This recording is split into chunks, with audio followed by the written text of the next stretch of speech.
Et le Tour de France, il s'élancera de Copenhague au Danemark dans 10 jours, mais l'ombre du Covid plane sur les coureurs. Alors, les organisateurs s'inquiètent d'une possible explosion des cas de contamination au sein du peloton. Ce qui leur met la puce à l'oreille, c'est l'hécatombe qu'a connue une autre grande course, le Tour de Suisse. Une trentaine de coureurs, dont le maillot jaune Alexander Vlasov, ont dû abandonner. Axel May. Oui, par dizaines, les coureurs ont été touchés par le Covid durant le Tour de Suisse, dont le maillot jaune contraint à l'abandon 3 jours avant l'arrivée dimanche dernier.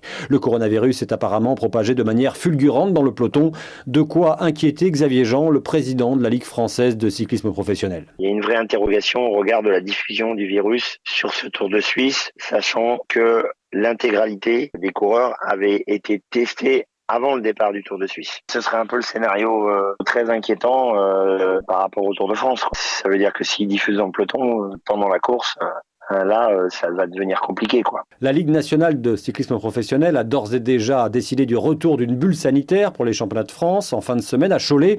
Si du côté du Tour, aucune annonce n'a encore été faite, certaines mesures contraignantes pourraient faire leur retour, comme un accès filtré du public, afin de préserver au maximum les coureurs des risques d'infection et de devoir abandonner la plus grande course à étapes de l'année. Axel May du service des sports d'Europe 1. Allez, un mot de basket. Monaco n'est plus qu'à une victoire du titre de champion de France de Pro A. Les Monégasques se sont à nouveau imposés hier soir face à l'Asvel 83-80.